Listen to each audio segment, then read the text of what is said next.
একটি নতুন ব্লগে আপনাদের স্বাগত জানাই। আজকে হচ্ছে মঙ্গলবার, কালকে সোমবার, সরস্বতী পুজো সব মোটামুটি রেশ এখনও কাটেনি। তো এখানে এখন বেগুনি ভাজা হচ্ছে, কেননা কালকে আমাদের বাড়িতে প্রচুর গোটা চচ্চড়ি এসছে। ইমন্ত রান্না করেছিল, তার সঙ্গে রিমা, সুপর্ণা, অন্বেষা, তারপর আমাদের বাড়ি থেকে এসছে। তো আমাদের সকালবেলা আজকে গোটা সেদ্ধ দিয়ে মুড়ি খেয়েছি। এখন এই যে ভাজা হচ্ছে এগুলো, আর খিচুড়ি প্রচুর আছে কালকের। এখানে কালকের একটু আলুর দম পড়ে আছে আর খিচুড়ি পড়ে আছে। এই আজকে খাওয়া, আজকে দুপুরবেলা এইটাই খাওয়া দাওয়া হবে। তো খেয়ে দিয়ে একটা প্রোগ্রাম আছে, সেখানে আমরা যাব। চলুন। হ্যালো গাইস, আমরা কোথায় যাচ্ছি এখন? গান চালাবে না? বই মেলার একমাত্র ড্রেস দিয়েছে শুভ, বাকি সবাই হচ্ছে নাইট ক্লাবে ড্রেস দিয়েছে।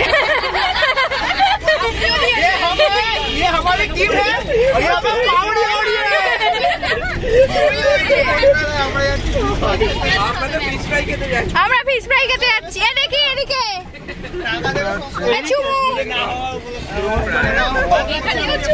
দাদা ভাই একবার তাকান,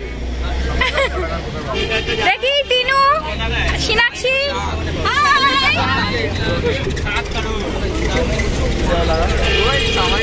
চলো তার সাথে খেলতে হবে খেলনা বাড়ি, আমাদের ভেবু বাজার,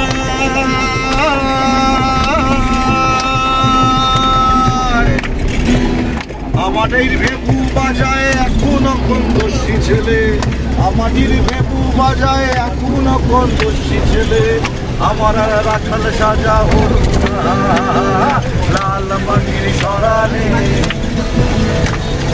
লাল মাটির সরানে মন আমার রইল পড়ে সামনে আর নদীর পাশে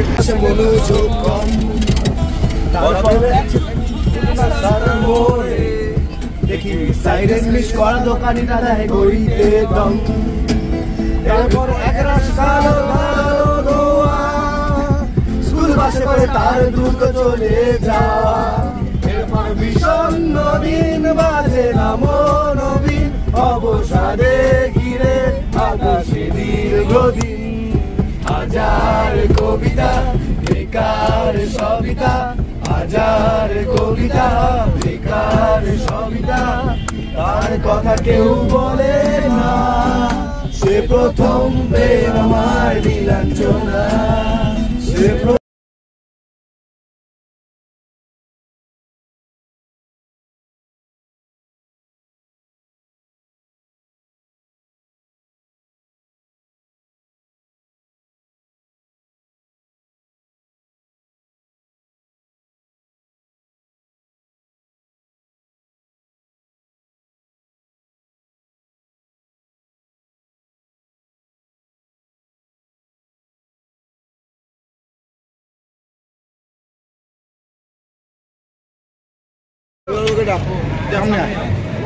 কাকুর কাছে আমরা চা খেয়ে সব চা শেষ করে দিয়েছি। কাকু আবার চা বসাচ্ছে এখানে। চলো এবার চিয়ার গাইস। এবার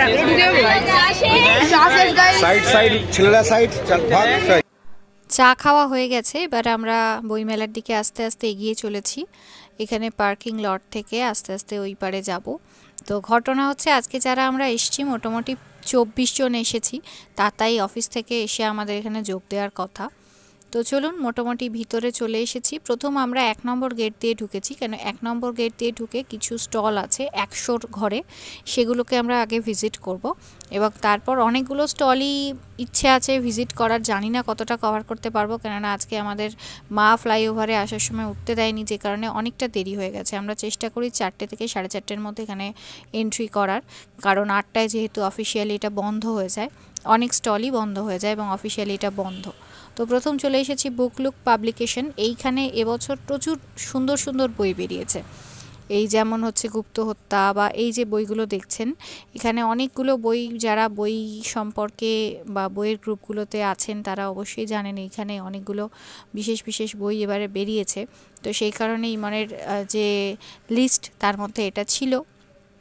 এবং কারণেই আমরা এখানে চলে এসেছি।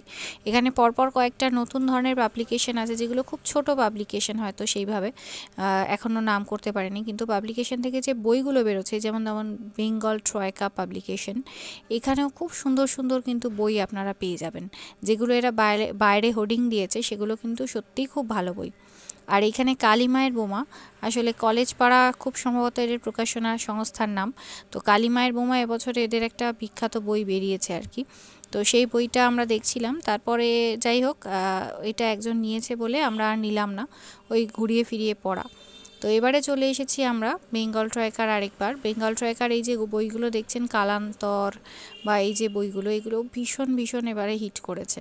তো এইগুলোর মধ্যেই কয়েকটা আমরা একটুখানি নিয়েছি। এবারে আমরা ঠিক করেছি বই কেনার সঙ্গে সঙ্গে এই যে স্টলগুলো, রাশিয়া, পেরু বা এই যে স্টলগুলো, এগুলোতে একটু ভিজিট করব, কি আছে অন্তত সেটা দেখার জন্য। কোনোবারই যাওয়া হয় না। তো এবছরের থিম তো জার্মানি, জানেন আপনারা সবাই, 48তম কলকাতা বইমেলার, আন্তর্জাতিক বইমেলার। তো সেই স্টলটাও আমরা ভিজিট করব। তার আগে আমরা একটুখানি চলে যাচ্ছি ফালুন দাফা। ফালুন দাফা হচ্ছে একটি দক্ষিণ কোরিয়ার মানে একটা টেকনিক, অনেকটা আমাদের যোগব্যায়ামের মতন বলতে পারেন, যেটা দিয়ে আমরা মানসিক বা শারীরিকভাবে সুস্থ থাকতে পারি। তো ইমন এটার একবার একটা কোর্স করেছিল, সেমিনার, তো সেই কারণে এখানে কিছু বই নেওয়ার জন্য ও গিয়েছিল। তো এইটাকে ভিজিট করে আমরা চলে গিয়েছিলাম যেটা আমাদের প্রিয় একটা স্টল, সেটা হচ্ছে বিভার। তো আপনারা জানেন যারা ফেসবুকে ভূতভুতুম গ্রুপে আছেন, যে প্রচুর প্রচুর সুন্দর সুন্দর বই বেরোয় এখান থেকে। সৌমিক দে মহাশয়ের বই কালীগুণিন এখানকার সবচেয়ে হিট লিস্টে আছে। এছাড়াও সায়ন্তনী পুতটুণ্ডের যে বইগুলো, অধিরাজ সিরিজ বা সর্বনাশিনী, এই জিনিসগুলো, এগুলো ভীষণ ভীষণ এখানে বিখ্যাত আর কি, যা বলা যায়। তো যাই হোক, জার্মানি স্টলটা এবারে একটু ঘুরে দেখব বলে জার্মানির মধ্যে ঢুকে পড়েছি। দেখছেন ভেতরটা কত সুন্দরভাবে সাজিয়েছে, বাইরে থেকেও খুব সুন্দর লাগছিল। এবং জার্মানিতে আপনারা জানেন অনেকেই যে সবচেয়ে বড় বইমেলা পৃথিবীর মধ্যে হয়, এবং কিন্তু সেটা হচ্ছে মেনলি মানে প্রকাশক বা গিল্ডগুলোর জন্য, মানে কি বলবো, বাণিজ্যিক কারণে আর কি, ইকোনমিক পারপাস। কিন্তু আমাদের কলকাতা বইমেলার মতো সর্বসাধারণের জন্য যে বইমেলা, সেটা একমাত্র কলকাতাতেই হয়, এত বড় আন্তর্জাতিক বইমেলা। তো এবারে আমরা চলে এসেছি ইউএসএর যে স্টলটা, এখানেও খুব সুন্দরভাবে স্টলটা সাজিয়েছে। বইপত্র তো এখান থেকে কেনার কিছু নেই, কেননা এতটাও আমরা বুঝতে পারবো না এখন কিছু। তো যাই হোক, স্টলটাই দেখতে এসেছি। বাইরে নাসার সঙ্গেও মানে কোলাবোরেশন করে বোধহয় এরা স্টলটা করেছে।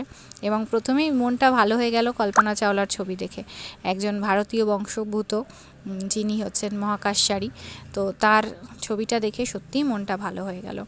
তো এইটা দেখে আমরা চলে এলাম পেরু। কি সুন্দর লাগছে দেখুন, মানে ইউএসএ থেকে বেরিয়ে পেরুর পাশে জার্মানির পাশে আর্জেন্টিনা, যেন মনে হচ্ছে সারা বিশ্ব ভ্রমণ হয়ে গেল। তো এই যে জায়গাটা এসছি, এটা মানে মারাত্মক একটা জায়গা। কেননা এখানে আমরা যদি 19 শতকে বা 1800 শতকের গোড়ার দিকে যাই, সেই সময় ইতিহাসে আপনারা দেখেছেন যে বটতলার বলে একটা, মানে বটতলার বই বলে এক ধরনের বই মানে পড়া হতো সেই সময়। তো তথাকথিত নিষিদ্ধ বা ব্যান্ড বইগুলো যেগুলো, সেগুলো ওই বটতলার বই নামে পরিচিত ছিল। তো সেই বটতলার বই কীরকম ছিল, বা আমাদের ছাপাখানার ইতিহাস কীরকম, বা যখন আমাদের এই কম্পিউটারাইজড ব্লক প্রিন্ট ছিল না, তখন কাঠের ব্লক প্রিন্ট করে কিভাবে একটা বই ছাপানো হতো, সেই সমস্ত বিষয় এখানে এত সুন্দর করে দেখিয়েছে বা সাজিয়েছে, যেটা দেখে সত্যিই মন ভরে গেল। এই যে দেখতে পাচ্ছেন এখানে অনেক ধরনের এই পুরনো ধরনের যে বইগুলো বা কাঠের ব্লক প্রিন্টগুলো দেখতে পাচ্ছেন, এই যে একজন ভদ্রলোক নিচ্ছেন, এই রকম ধরনের জিনিস রয়েছে। এবং এইখানে যে ডিসপ্লেটা এক্ষুনি দেখাচ্ছিল, ডিসপ্লের মধ্যে এই সমস্ত কিছু সুন্দরভাবে দেখানোও হচ্ছে। তারপর আরও সুন্দর সুন্দর সব ব্লক প্রিন্টগুলো, মানে একটা ঐতিহাসিক স্থান, যেখানটা মানে ঢুকলে মনে হচ্ছে যেন অনেকটা সময় আমরা পিছিয়ে গেছি, বা সেই যুগটাকে হয়তো চোখের সামনে দেখতে পাচ্ছি। বা এই যে স্টলটা করেছে দেখুন, এই স্টলটা মানে একটা টাইপের করেছে, এত সুন্দর লাগছে, এত সুন্দর, মানে এটা একটা অনুভূতি যে বলে বোঝানো সম্ভব নয়। এরপরে আমরা একটুখানি এই দিকটা এসেছি, এখানে পত্রভারতী মেন যে জায়গাগুলো আর কি। আজকালে কদিন আগেই রবিবারে শুনছিলাম যে অনেক সেলিব্রিটি এসেছিলেন, সৃজিত মুখার্জি এসেছিলেন। এই যে এখানে মেন যেটাই পাটের ব্যাগগুলো দারুণ লাগে, প্রত্যেক বছর আমি এসে দেখি। হাঁস আর আমরা দেখা পাইনি। আচ্ছা, পত্রভারতীতে আমরা চলে এসেছি। পত্রভারতীতে তো আপনারা জানেনই সঞ্জীব চট্টোপাধ্যায়, যে কোনো বড় বড় লেখক যারা আছেন, এবং পত্রভারতীর যিনি মানে কি বলবো প্রধান, তিনি তো আমাদের গিল্ডের সর্বপ্রধান আমাদের ত্রিদীপ কুমার। তো তিনি তো এই পত্রভারতীর প্রধান আর কি। তো এখানে যে বইগুলো আছে সেগুলো কয়েকটা নিয়ে এবারে আমরা এগিয়ে চলেছিলাম। এই যে দইয়ের যে স্টলটা দেখুন এত সুন্দর করেছে, এগুলোই দেখার, আরও যে স্টলগুলো দেখার জন্য দেশের সামনে চলে এসে এখানে তারপরে আরও সব স্টলগুলোকে ভিজিট করতে করতে আমরা আসলে দেব সাহিত্য কুঠির মানে খুঁজে পাচ্ছিলাম না। 375 নম্বর স্টল এমন একটা সাইডে করেছে যে কোন দিক দিয়ে যাব, কিভাবে যাব কিছুতেই বুঝতে পারছি না। তারপর লাস্টে অনেকটা খুঁজে কেটে অনলাইনে দেখে স্টলটার ঠিক লোকেশনটা বুঝে সেইভাবে আমরা যাওয়ার চেষ্টা করছি। এটা খুঁজতে খুঁজতে জানি না পাবো কি না, কেননা 8টা বাজতে যায়, হয়তো এতক্ষণে বন্ধও হয়ে যাবে, এই হচ্ছে ব্যাপার। তো বাকি স্টলগুলো দেখতে দেখতে যাচ্ছি, চারদিকটা খুবই সুন্দর লাগছে। এবং এই নিয়ে আমরা 2013 থেকে আসছি, 2019 থেকে আসছি, একদম প্রত্যেক বছর, কোনো বছর মিস করিনি। তো সেইটাই খুব ভালো লাগে। এই গানটা ভেবেছিলাম আপনাদের দেবো, এখানে একদল গান করছে, সঙ্গে ছবি আঁকছে, কিন্তু ওই আশপাশের অনেক আওয়াজ আসছে তো কপিরাইট পড়ে যাওয়ার সম্ভাবনা, সেই কারণে এই গানটা আমাকে ভয়েস ওভারই দিতে হলো। নাহলে চেয়েছিলাম যে যাতে দেওয়া যায় ওনাদের গানটা, কিন্তু দিতে পারলাম না, এই আর কি। তো দেব সাহিত্য কুঠির বন্ধ হয়ে গেছে যথারীতি। তো এবারে আমরা লিটল ম্যাগাজিনের জায়গাটায় একটুখানি এসেছি, এবং এখান থেকে কয়েকজনের ওরা বই কেনার ইচ্ছে ছিল, তাদের বইটাও হলো না, মানে 8টা যেহেতু বেজে গেছে আস্তে আস্তে, তো স্বাভাবিকভাবেই অফিসিয়ালি সব ক্লোজ হয়ে যাচ্ছে, কিছু দোকান খোলা রেখেছে এখনও। তো এখানে আমরা লিটল ম্যাগাজিনের এই স্টলটাতে মানে খুব একটা কিছু নেওয়ার নেই, ওইদিকে একটা জায়গায় যাব, সেইটাই ওই জন্য খুঁজছি।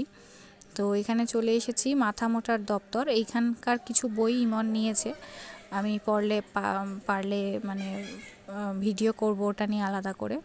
তো এইখানে এই বইগুলোও রয়েছে, এই প্রকাশনা সংস্থা থেকে আমরা কিছু বই নিলাম, আমরা বলতে আমরা না, আমাদের স্টুডেন্টরা কিছু বই নিল, ওদের নেওয়ার ইচ্ছে ছিল, অনেকগুলো বই নিতে পারেনি, সেই কারণে দেব সাহিত্য কুঠি যেহেতু বন্ধ হয়ে গেছে, ওই জন্য ইমন এই স্টলটায় নিয়ে এসেছে। এইখান থেকে কিছু বই ওদেরকে বেছে দেওয়া হচ্ছে, যেগুলো ওরা কিনবে আর কি।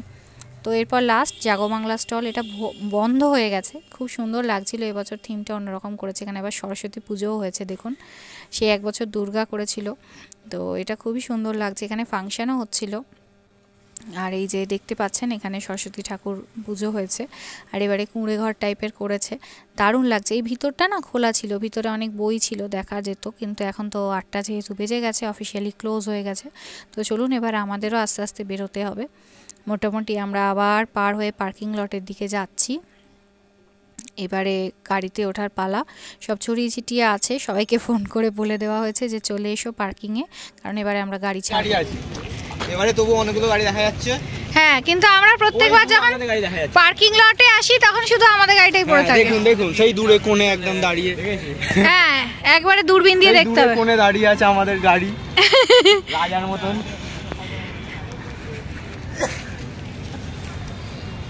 মাঠ পুরো ফাঁকা, বইমেলা ফাঁকা, কোথায় আমরা তো আছি ম্যাম একদম।